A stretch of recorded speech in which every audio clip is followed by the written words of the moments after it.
How do you increase employee engagement and performance so much that it increases customer satisfaction by 54%?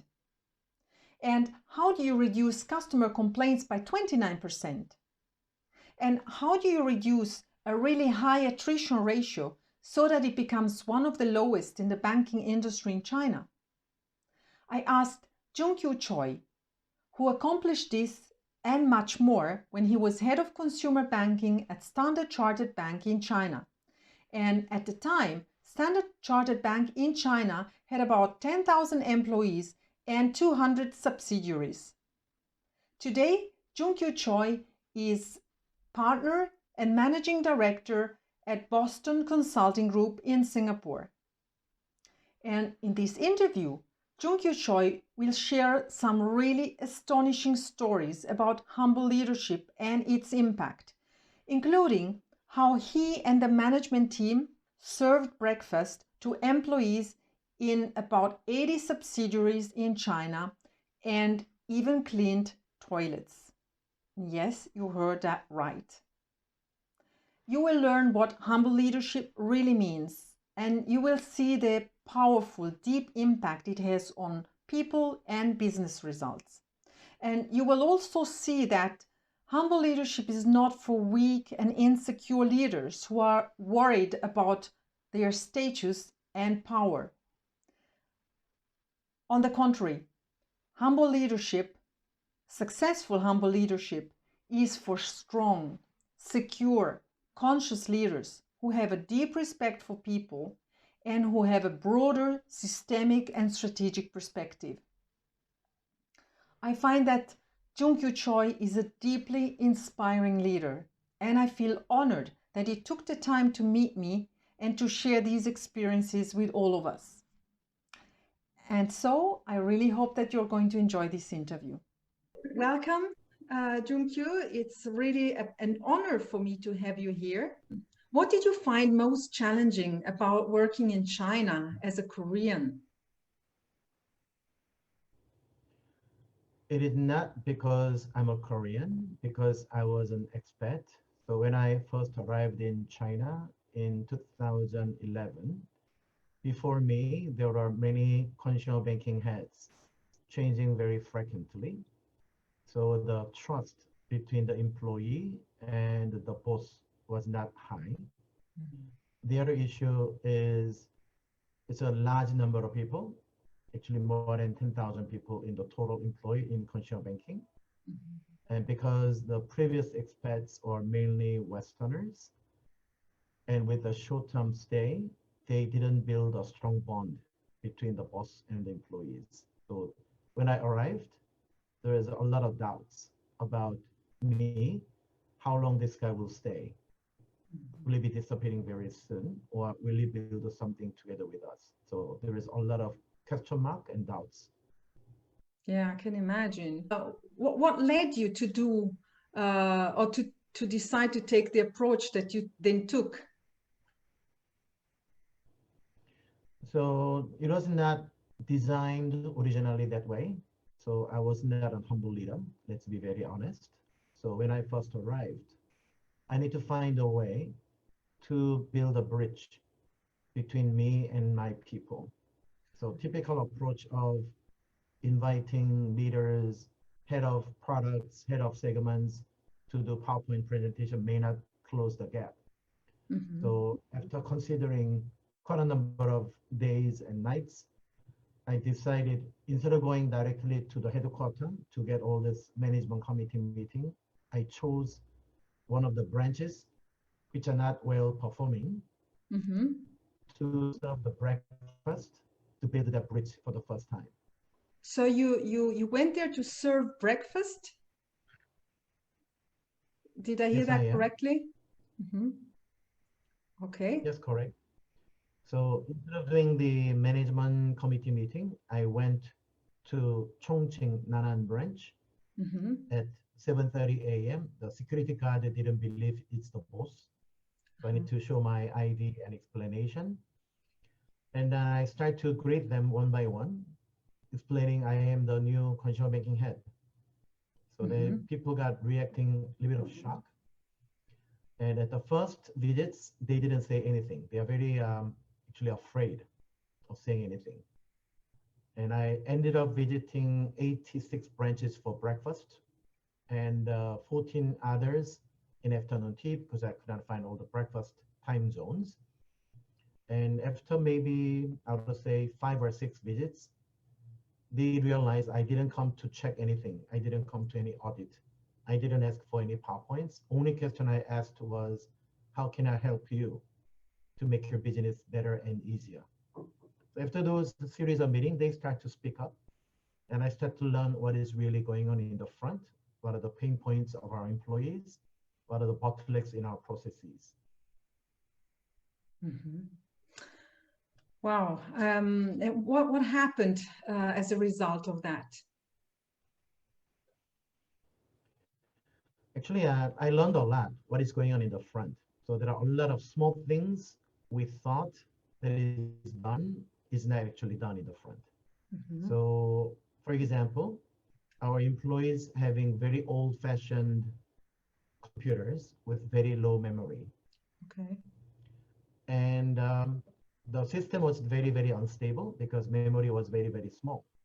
So when they're booting up, running the banking system, it freezes many, many times.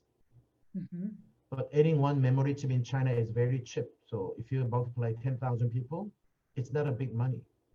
But it has not been communicated. It has not been solved. This is one example. Oh, so basically by taking the time to get to know the people, to build trust with them, you found out one of the reasons why these people were not really performing up to their standards. So it was not really because they were low performers. I mean, it's not because they didn't want to perform. It was one of the reasons was because of the fact that they had poor computers. Yeah, that is one of the many problems they faced. So one thing I realized, there is a huge communication gap between headquarters and the people in the front. Mm. Yes, yes, I can imagine. Um, many leaders that I speak with, they tell me that they wouldn't really have the time to go and visit branches, speak with the people, and so on. I can imagine that it took you a lot of time to do this. So, what could you tell leaders who are really concerned about the time that they might waste? Because this is the way many leaders see it. In getting to know the people, their employees, meeting them, understanding them. What would you tell them? I was saying I was a saying camp. I thought I'm too busy Mm-hmm. to have too many meetings to be done. Especially in a bank, you need to go to a lot of those committee meetings, corporate risk committee, asset liability management committee, credit risk committee. You can name it. There are so many meetings you need to go because of the regulatory requirements and the governance requirements.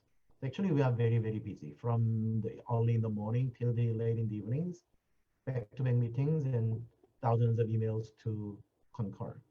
So I'm completely empathetic that all leaders are very busy.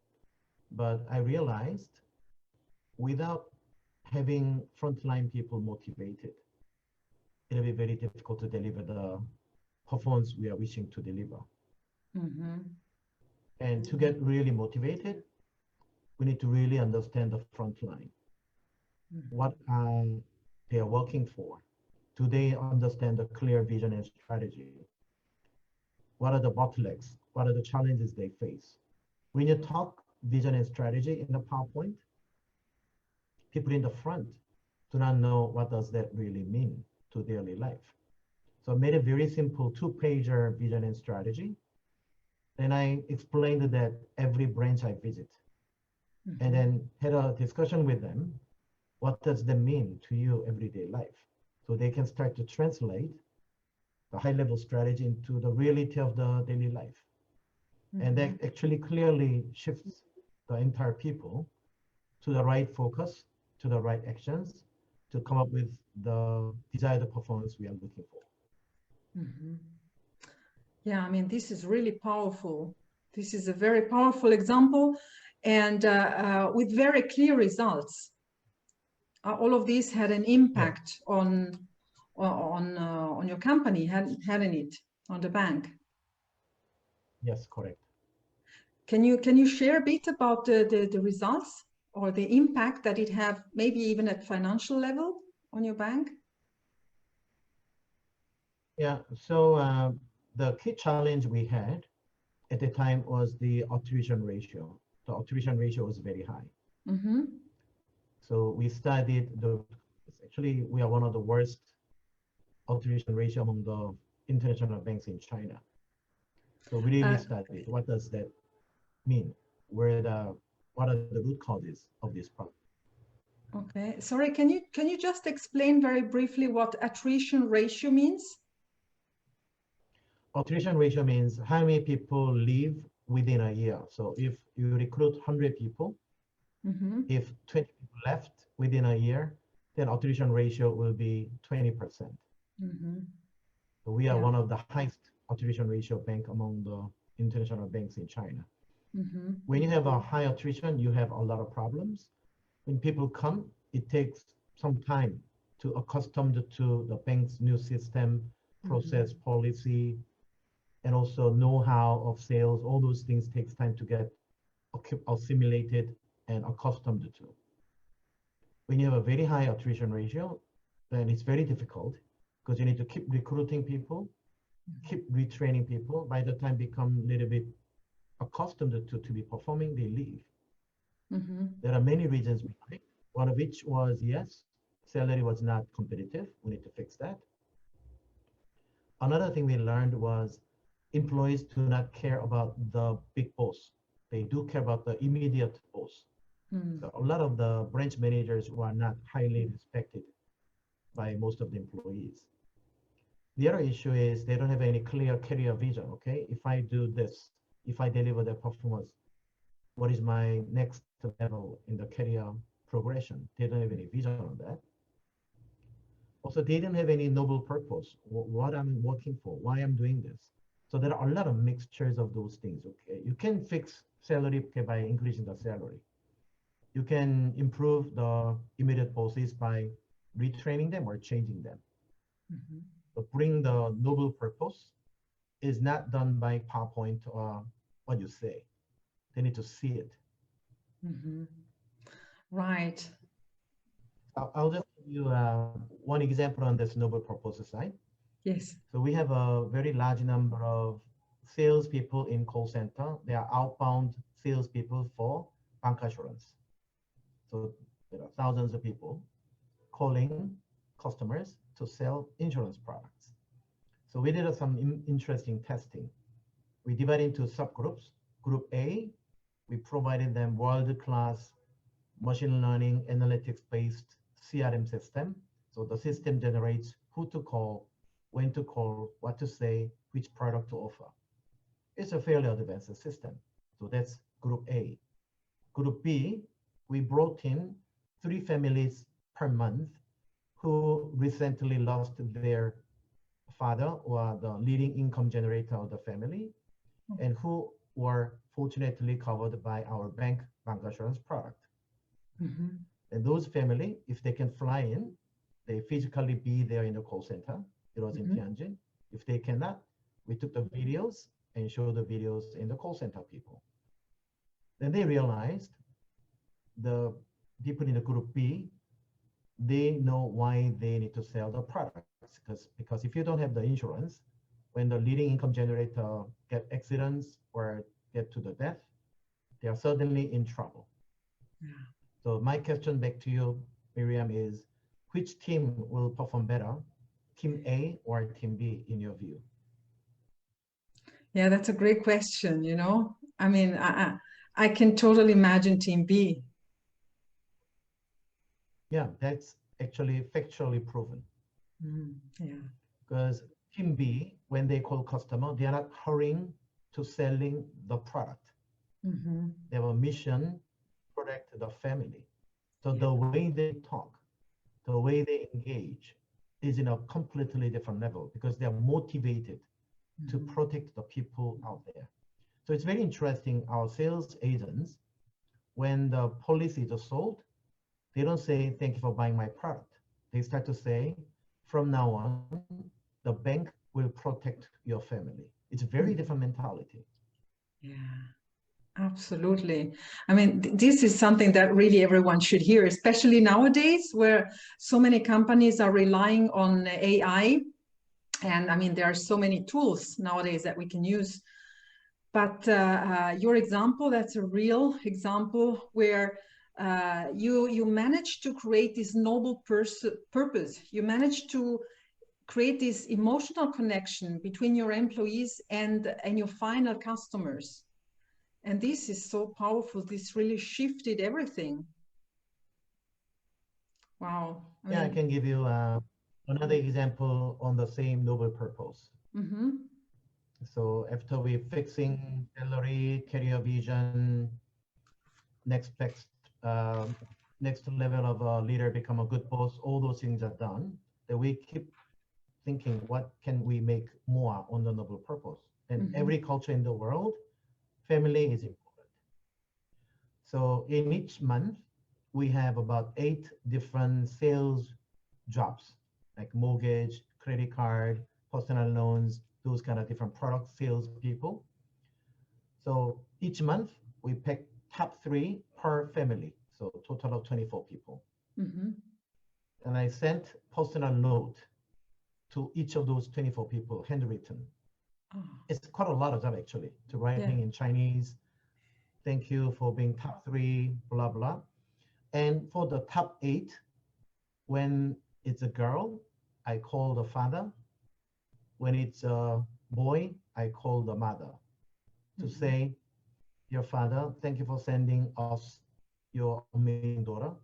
This month, she is the best performing, let's say, mortgage salesman in entire China. So thank you so much. And we send a small certificate and the nearby reasonable hotel or good restaurant buffet tickets, so the family can go out together. Wow, that's beautiful. Interestingly, many mothers actually cried when they called them. Yeah, I mean that's so powerful. I mean, it's you're actually extending the work. You're building this connection with the families as well. So it's actually much more. It goes beyond work. What you do and how people experience it, how your employees experience working at Standard Chartered Bank at the time. Well, I've been hearing a lot of interesting, really inspiring and even jaw-dropping stories from you. Could you just share something else that that could be really inspiring and maybe surprising for people who are listening to this? Yeah, so here's another situation I'd like to share. So in the banking, especially in China, there is a very strict regulation on how to treat customer data in every country in the world.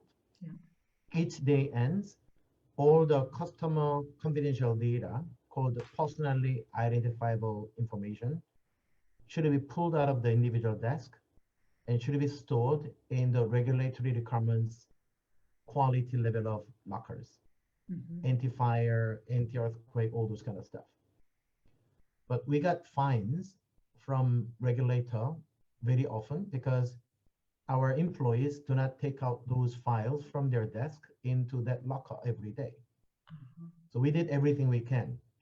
We warned the branch manager, we warned the RM, we notified 3 warning letter will be a firing, so actually fire the people. But it seems like it doesn't work. Firing in China means you cannot blacklisting them, so they can find another job in another bank very easily.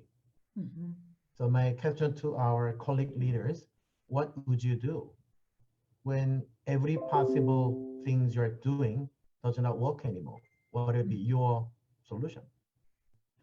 So we sent out warning letters. If you get 3 warning letters, we fired people. So we fired a number of different branch managers, RMs, account officers. It seems not working.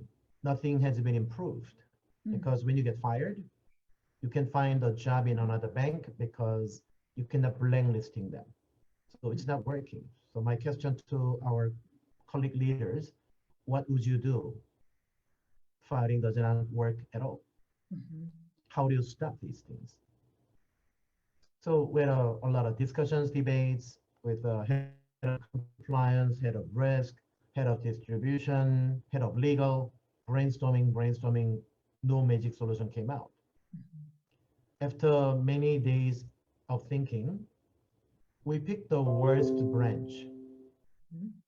Actually, it was one of the Shanghai branch.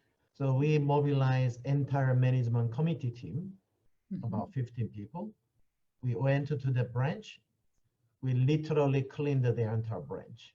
And me, as the head of consumer banking, I was in charge of the toilet. So basically clean the toilet. And when he first arrived, they thought it was a joke. So many of them are taking a picture. They upload into the Chinese version of Facebook called the Weibo. They're just watching us. And after a few hours hard cleaning, they start to see my shirts are become really dirty. And all other management committee members just become really dirty. It was very hot summer. We were really sweating. Then everybody started lining up like prisoners. They feel very shamed. They were standing, doing nothing, put their hands in front of them with their two hands crossed, doing nothing. I told them, if I can clean your desk, would you? I'm cleaning your toilet. Can you please put all the customer confidential data out of your desk into the regulatory required locks? Then they started moving. So literally we ended the day almost midnight. The branch was shiny. Every desk, every storage, every corner of it. So one of the employees in the branch took various pictures, put into the one combined editing picture and uploaded to the Weibo, the Chinese version of Facebook. He wrote, "Dear friends, colleagues, please clean your desk. Put all the confidential files into the locker. If not, the bosses come and clean. That feels really shameful." And after that uploaded picture, we have not had any similar incidents anymore. They do pull all the data into the locker. And there's another interesting chain reaction happening. Then they started sending me before and after pictures. They're cleaning the lockers, they're cleaning the inventories. So I received huge amount of before and after pictures from everybody, including even cleaning ladies. Also from other branches? Yeah, almost everywhere in China. Oh, really? Wow. Yeah, as I said, there's no similar incident anymore because there are some exception situations, right? Clients send a fax at 2 a.m. Regulator came in early in the morning, find out, okay, confidential data sitting on the desk. Okay, that's exceptional situation. Yeah. But other than that, actually, that collection of customer confidential file into the locker, it has been 100% implemented.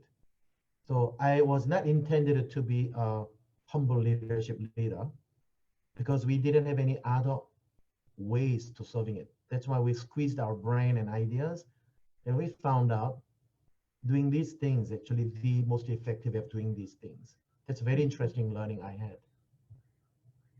Yeah, I can imagine. I mean, this these experiences that you have been sharing, they're just astonishing, you know, because what leader would think of doing something like that, you know, of really even, you know, cleaning the toilets in an employee's branch.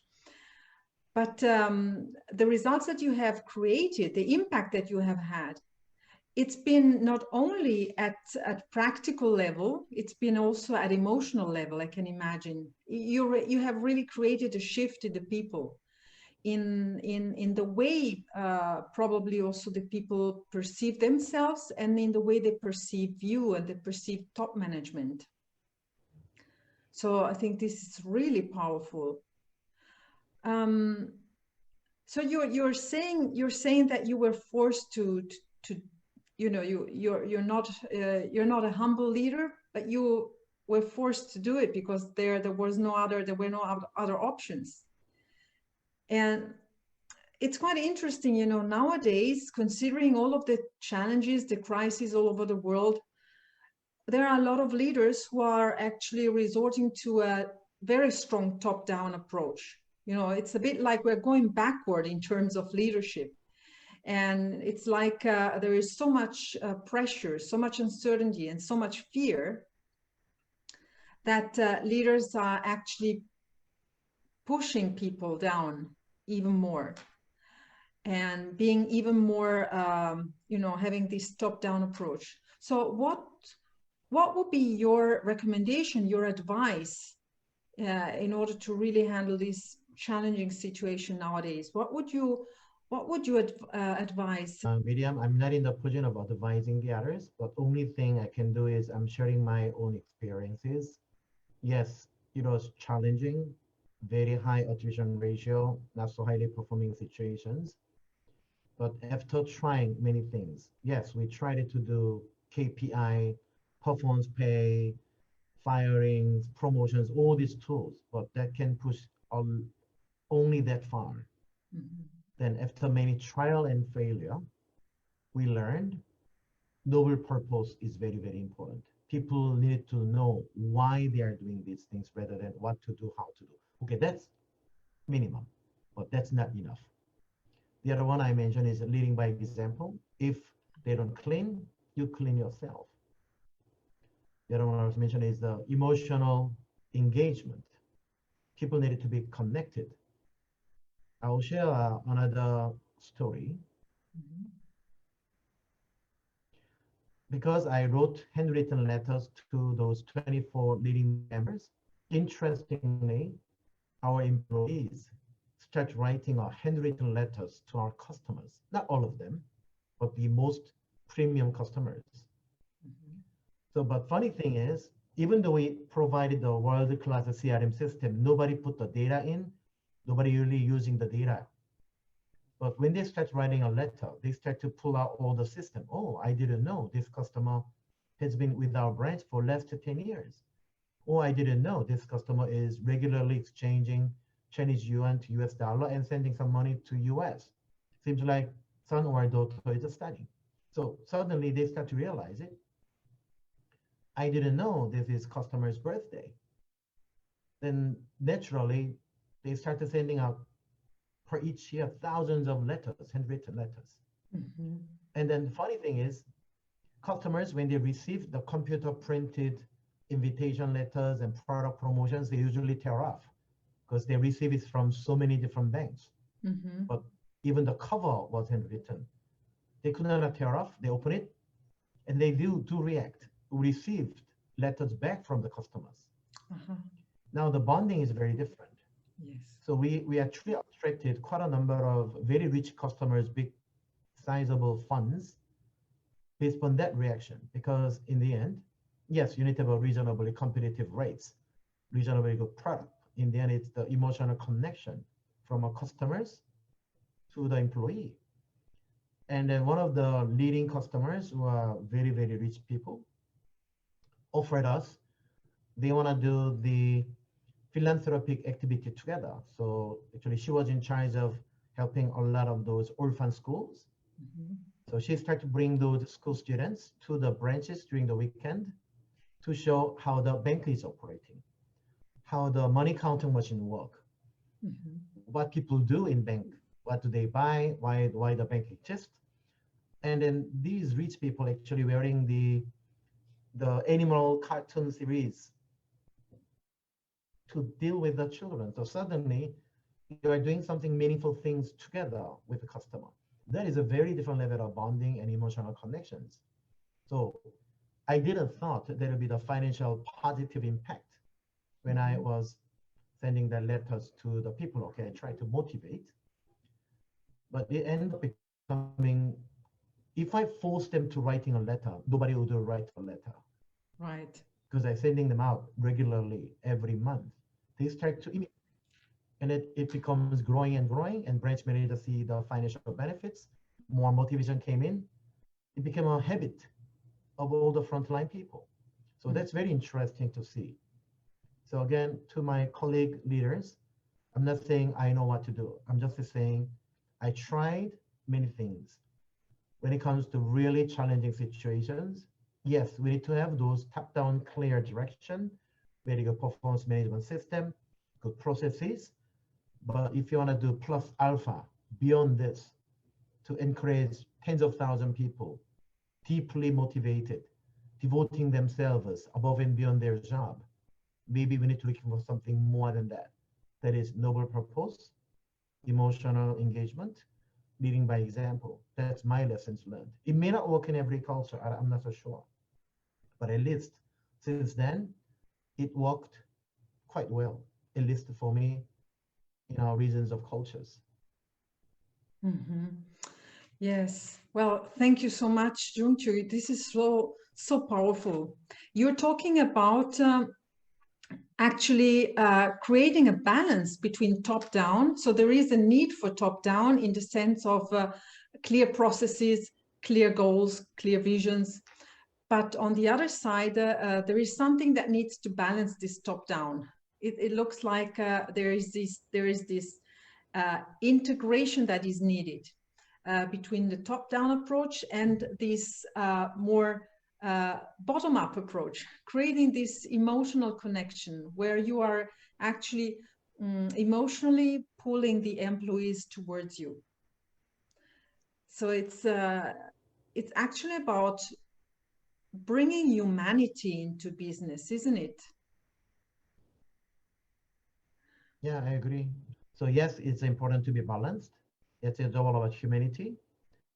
Management by fear can bring you that far, not too much. Beyond certain points, people do not devote because it becomes a job, it becomes a career. I provided minimum number of hours, I get the salary I need to get back. It become a very minimalism. But if they have this noble purpose, fully engaged, emotionally devoted, then it's a very different story. Then a lot of things becomes possible. So actually we had a quotation, we make impossible possible. Oh, I love it. Yes, because what you are, I mean, you have certainly showed that you made the impossible possible.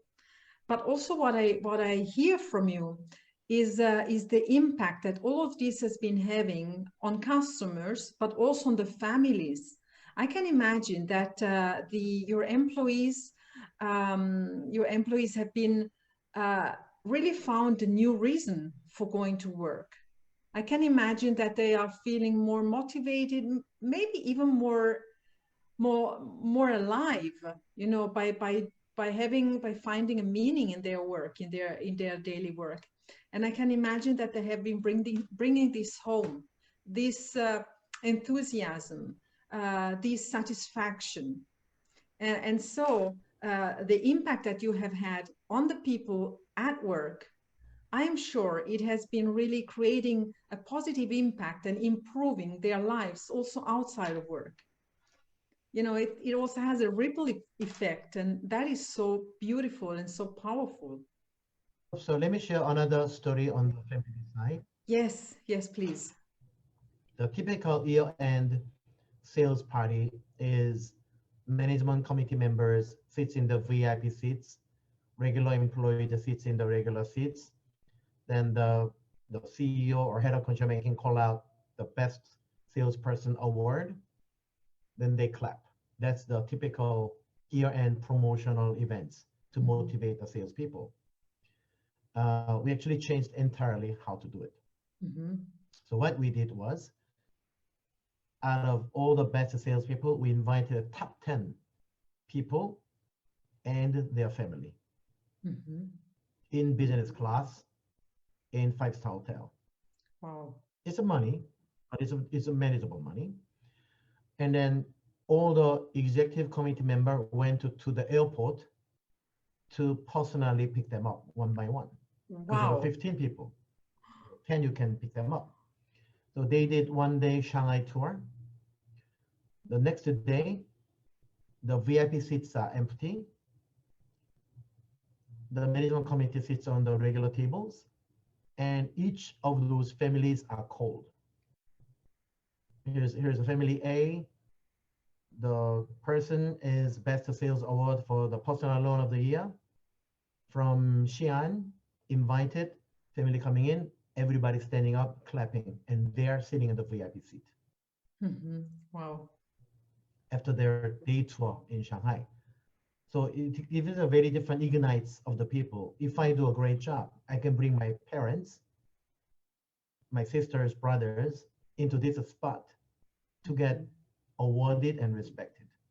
Wow. In the next day, we actually rented entire Michelin French restaurant. We asked the chef to cook together. So me, management committee members, the best salespeople and their family members are cooking together. We are cooking foie gras, cooking some of the French. It doesn't matter how delicious they are. By the way, they are very delicious because it's done by Michelin chef. But throughout all these processes, I cannot forget the eyes of their parents. They're so proud. They are so thankful. And imagine what happens. People take those pictures and promotes every social media they can. Yeah. Yeah, I mean that's really powerful again. And the impact that it has, and it's a genuine impact. But I'm curious, on the other side, I can imagine that many top managers, they were actually not pretty happy about your initiatives. I mean, I can imagine that some might not really support you. How did you handle that? Or what happened and how did you handle that? So how can I say what is right or wrong?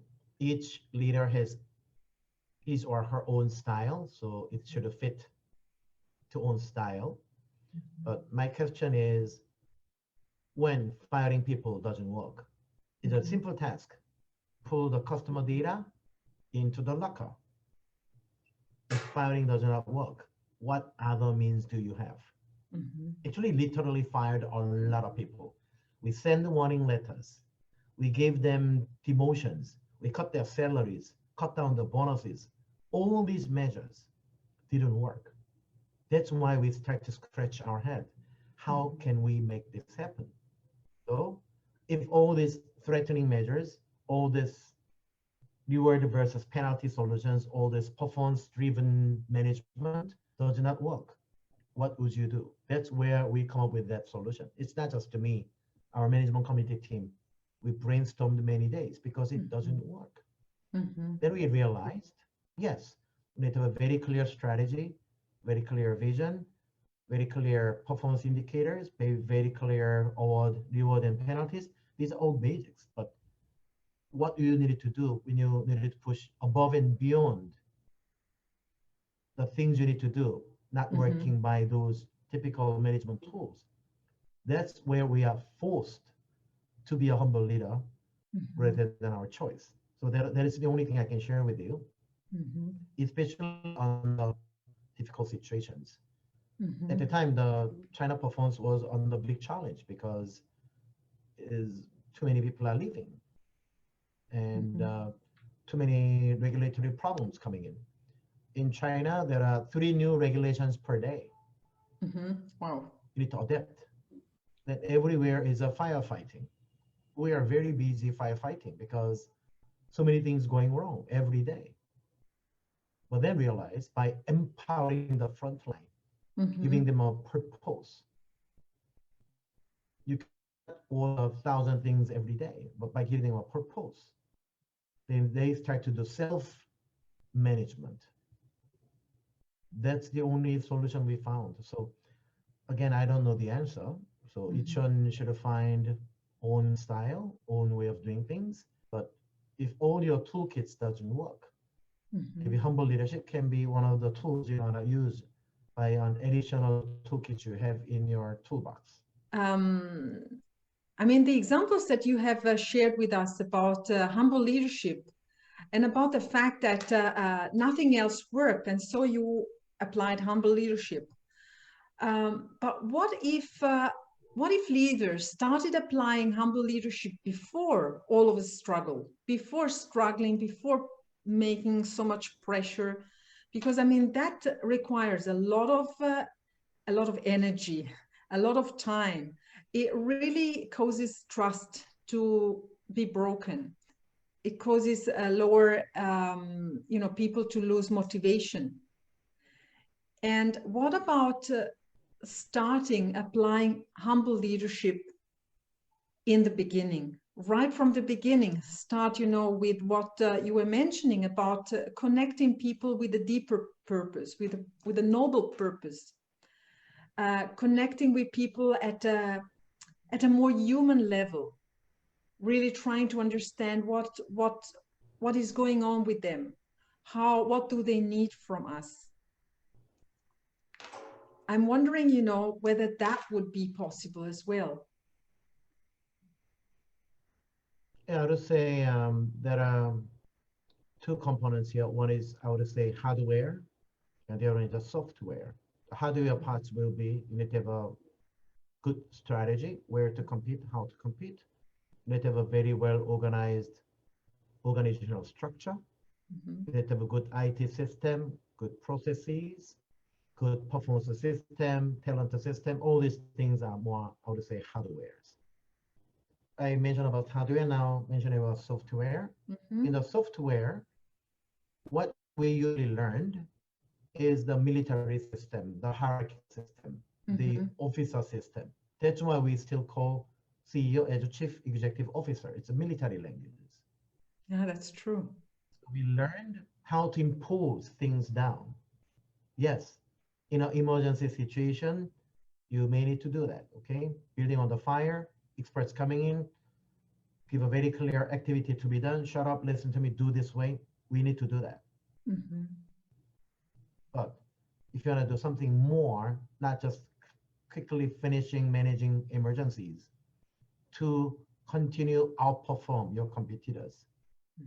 That part, at least from my own failures and struggles, instead of doing imposing what to be done, maybe there's an even faster way by engaging them with emotions and noble purposes and leading by examples. So if I thought about it, if I could have used that cleaning the toilet from day one, instead of wasting more than 6 months of firing people, sending warning letter, I could have saved a lot of time, because yes, there are basic systems there.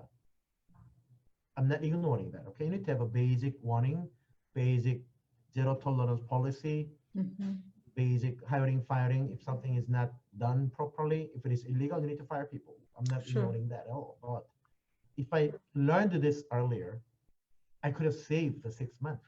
Maybe I didn't have to fire all these people I fired. Actually fired a lot of people. I feel very sorry, because they felt imposed rather than invited. So in that perspective, I would say, when you have all the hardware ready, maybe you can try some of the software part of it with more humble leadership than imposing approach. Yes. Okay.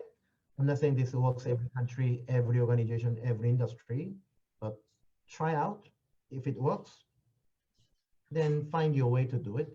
But also, it's very rewarding as a leader when you get beloved. So when I continued to providing the breakfast, I was borrowing the apron from the nearby restaurant. Then our people made the apron with the bank logo and name on it. It's one of the best gifts I received in China. They gave that apron, actually named the apron for all the executive committee members. Yeah, that's beautiful. So it's an exchange. Yeah. So what you have been sharing with us today is so inspiring and so precious, because of course, you're saying that what you have experienced may not work everywhere, and that's true. But it doesn't mean that every leader has to clean toilets. But it's about really creating this sense of purpose for people, creating this emotional connection with people, and really making people feel that they matter, making them feel that they are seen, they are heard. You were talking about the gap between top management and the employees. I mean, very often top management does not have any idea why the employees are not performing. And sometimes, I mean, actually, most of the times, there are very, very practical reasons why they are not performing. So actually, you've been talking about creating the conditions for people to perform at their best. And this is what you have been doing. Through humble leadership, you have been creating the conditions for people to feel connected with you, to feel connected with your bank, to feel connected even with their customers. And I mean, what does a company, what does a bank, an organization need more than that? I mean, it's really true that when you treat your employees well, they treat the customers well. And in the end, you know, when you have the hardware, as you call it, the hardware in place, and that's a leader's job, that's a top management's job to create that hardware. It's really important to also work on the software, and that is also a leader's job. So you're talking about, once again, integrating these two aspects. We have been really giving too much attention, too much focus to the hardware and not enough to the software. And I think that this is a really precious time now in which we are starting to recognize or to reconnect with the importance of emotional connection, of this human connection. And I'm so, so thankful. I'm so grateful, JungKiu, for your time, for sharing your experiences with me and with us. It is so precious to hear real examples, real cases, and to see that it is possible, that through humble leadership or through this different approach, it's even easier. It's easier. You get better results. I can imagine that you know, this being a more human leader really helps you to make your own life easier, to make it better, to make the life of your employees better and the life of your customers better. I mean, in the end, we all would like to feel happier, wouldn't we? You know, to feel happier and lighter. We have so much stress already, so much pressure and uncertainty, but we do have the tools within ourselves to make our life easier. So thank you so, so much, JungKiu. It's been a privilege for me to listen to you and to meet you, and keep inspiring people and leaders. And thank you so much again. And I wish you all the best. Myriam, thank you so much. It'll be my honor if any of the discussions we had today is helpful to someone in some degree. Also, thank you so much, your amazing facilitation. And I didn't know I said that beautifully, but you're summarizing in a much better wording, in a much better structured way. So I really appreciate that. All the Thank you so best. much.